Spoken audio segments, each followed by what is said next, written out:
Hey, look at that! We're live. It's me, John Park, and this is Show and Tell. I'm laughing because I was just blathering on for 2 minutes after not having hit the live button or hitting it and then not hitting it the second time, which is now what it requires, and I just can't seem to get that through my head. So thanks to Liz for warning me.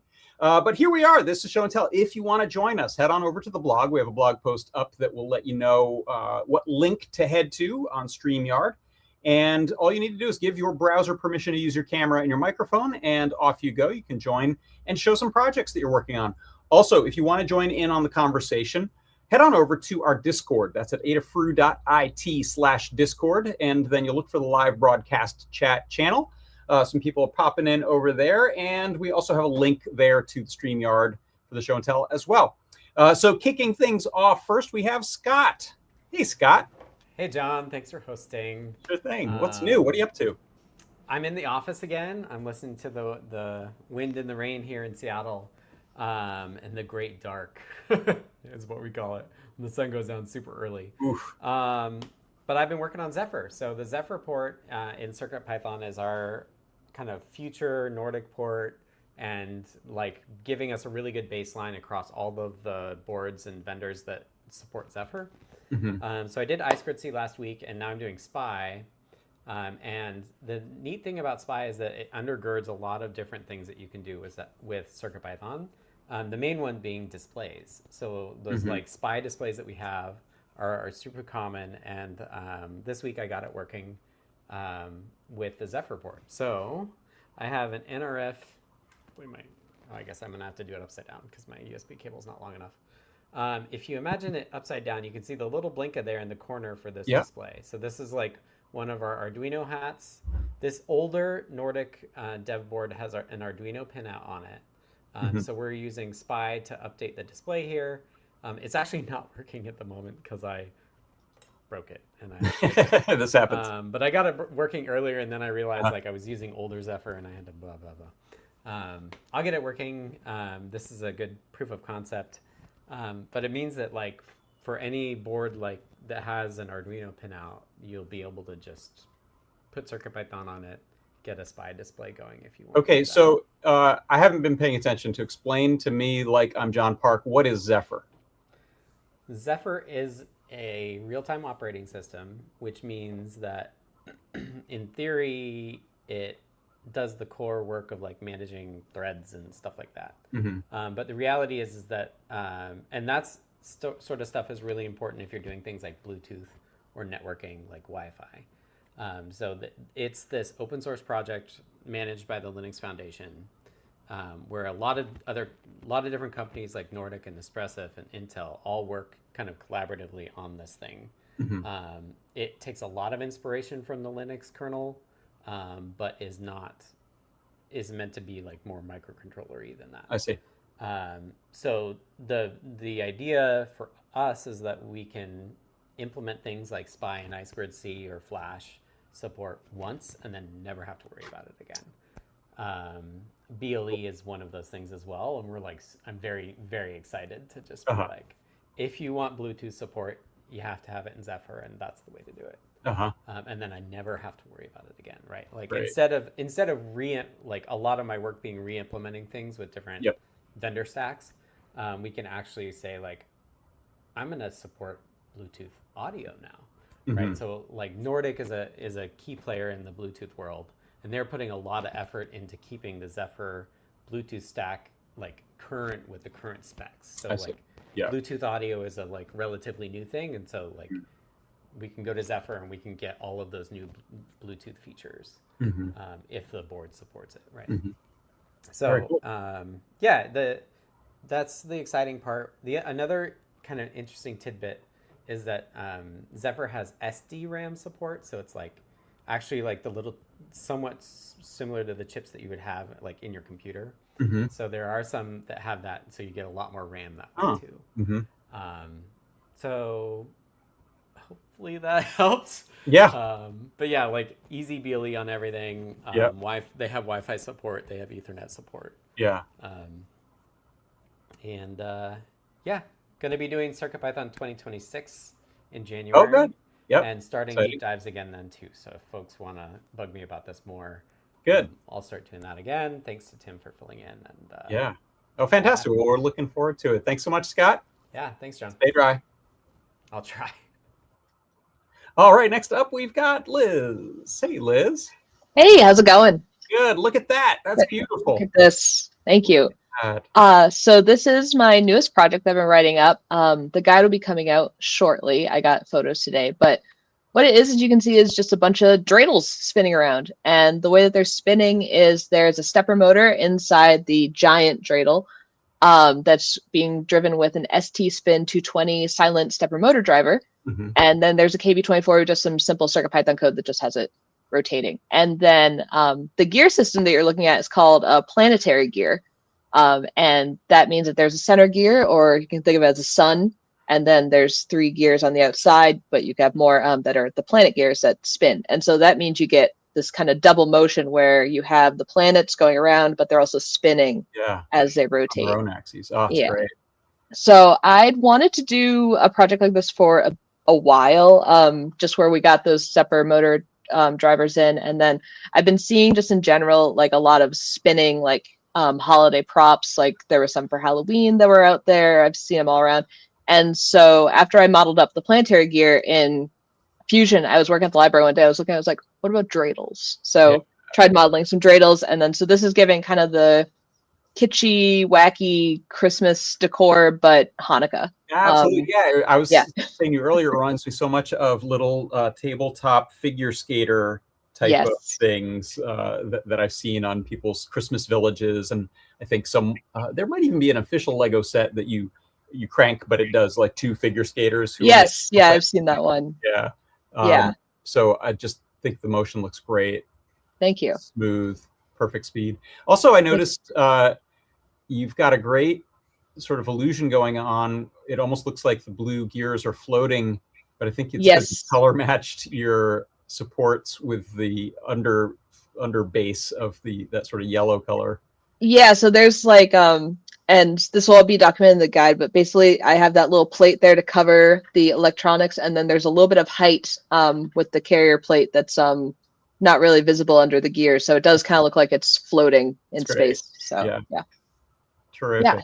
Thank you. So this will be up on Learn probably the end of this week, just in time for the first night if folks want to print it. And you can also adapt it for other things too. I'll have the Fusion file. So yeah. Terrific work. Thanks so much for sharing it, Liz. Thank you. Have a good one. All right. Thank you. All right. Next up, we have Boian Mitov. Hey, Boian. Hello, guys. Fantastic day. And I'm working on Vizuino and now trying to set it up on a different monitor to see if it's going to look better. Okay. I don't think so. So I'm going to return it to the main monitor if the computer allows me to do that. Okay. I just return it. And now I'm going to share the screen if I figure out how to do that. Share screen.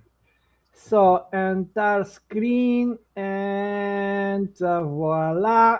Can you see the screen? Yes, there we are. Yeah, we have infinite loop, and what I will do is I'm going to move you to the other monitor. So what I have added, I'm still adding it for that matter, but Vizuino Pro does support subdiagrams, and I am adding interfaces to subdiagrams. In this case, let's say I2C interface. So I just added a subdiagram, and I have added I2C input and output. Well, actually, I don't need output. All I need is input here. Okay, and I'm going to add I2C device as example, BME 280. Come on. Okay, I added the device. I'll connect it to the subdiagram. And now I can use that subdiagram in my main diagram. Oh. And yes, this way I can organize the project. Yeah, as you can see, I can connect it to the board. In this case, Arduino Uno. Mhm. But of course, what I can do is now I can add more I2C devices of different types. And again, I'm going to add, well, let's add Adafruit device for that matter. So we can add this device. I'm sorry, I haven't had a chance to add a hint for that. But of course, now both devices will be connected. And of course, my sub-diagram has both devices inside. And the code is automatically generated for both devices. And of Wow. course, I can just go ahead. Yeah, we have a project ready. I can click to compile it and I can upload it to the device. So Impressive. yeah, sub-diagrams, a lot of people have been complaining that they can add other stuff in sub-diagrams, but they cannot do I2C and SPI. And now you guys are the Now you got very it. first in the world to learn that I am doing that. That's fantastic. Until right now. So the audience here is the very first to ever It's see the world this premiere. thing working and to even hear Excellent. that it is being developed. So that's for today for me. Very nice work, Boian. Thanks so much for sharing it. We'll see you soon. Thank you. Thank you. Absolutely. Take care. All right, and last up we have todbot. Hey, Todd. can you hear me? I don't know. I Yeah. just quickly threw this together, so hopefully great. Sounds So, good. so I have not really a gear report, but sort of a gear report. I have this this instrument called the Synthstrom Deluge that I've been using for several years now, and it's my favorite piece of gear, especially because they like 5 years ago open sourced all the firmware for it, and people have been iterating on it and making it better and better. And so hopefully you can hear. Yep. Yeah, okay, it's great. So that's just a little demo. That like, so normally this is kind of falls into the realm of a Groovebox device, and so normally if you want to make a little drum pattern, you'd do something like this, and and then you would right. Groovy. Yeah.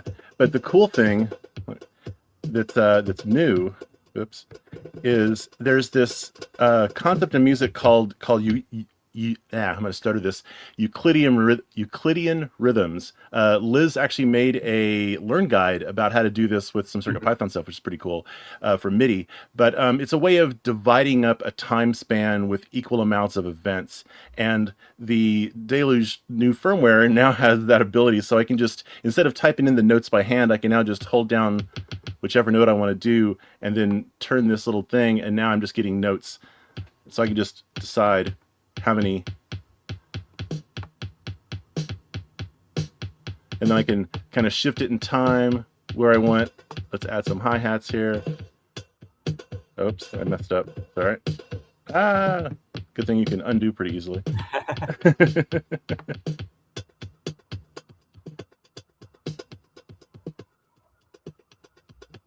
And of course you can do this for melody type stuff. So here's a little bass synth. But we can just like pick a note and then, hey, let's.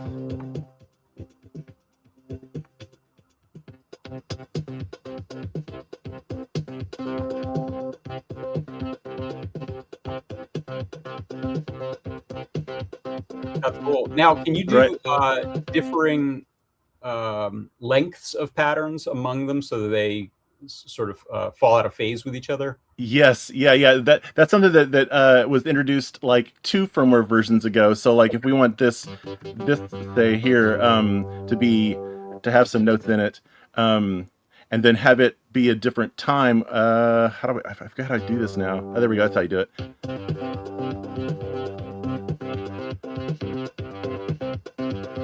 Yeah, cool. And so this line is now only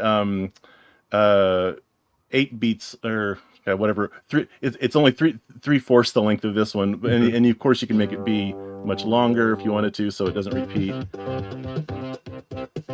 And then now it's That's cool. But yeah, so there's like all this crazy new stuff that's going on with the Deluge now that I've been like trying to learn more about how it all works so that I can do some January stuff with the new features. Good. No, nice job learning that. pretty quickly because I think that just came out, right?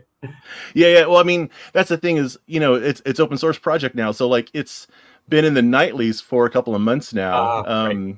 Like some of these features, and so the official release for 1.3, whatever the new version is, hasn't been fully released yet. But I'm like, oh, some of these new features are so cool. I want to try them right now in the nightly. That's cool. I look forward to you putting out some January grooves once that January, starts yeah. up. Looking forward to listening to those. You always make great stuff. Super cool. Thanks so much, Todd. Thanks, man. Have a good All one. right. And I have a quick little show and tell myself, which is I just picked up a new CRT. Are you surprised? And this one is a fully clear RCA prison television. These were made clear for security reasons so that people could have a TV in their jail cell and not hide stuff that's contraband in it. So this was, at least in the U.S. penal system, a fairly common thing for a number of years. There still are flat screen ones that usually can be bought like in a commissary PX type of situation. And there's even an inmate number scratched and name scratched into the top of it. But that it's working great. It just has an RF input, and I'm gonna, I think, do a modification to add composite in because this one was made in 2010, really recent for a CRT. Has a digital tuner card. That's what that green card is right there. So you could tune in over-the-air digital television, and the way that was implemented was by simply tying it to composite or component rather input lines. So there are mods to just plug in your own component source into that. So that's my new funky little CRT there. So I'll probably show that off on my show. Couple of pieces of housekeeping. So I am prepping and putting together AdaBox unboxing for the 17th of December, which is essentially a week from now. So Wednesday, I think at 8 p.m. Don't quote me on that. I'll put out blog posts and we'll put that into the various socials. So I'm prepping for that. I'm filming and doing other things. So I will not be doing my workshop show tomorrow. So you'll have a day off from that as I continue to shoot and edit. And then I believe, I'm not sure if Scott or Foamy Guy is going to be doing a deep dive on Friday, but check again on our socials or on our Discord to find out. And if anyone knows or is able to comment over in the chat, let me know. But otherwise, that is it. And like I've said before, Lady Ada and PT will be back with their shows in the new year. So they're taking some time off right now with new humans in their house. And that's about it for this evening. So thanks everyone so much for stopping by. Really great show and tell. Thanks everyone for bringing on your shows and your tells. And I will see you soon. Thanks everyone. Bye-bye.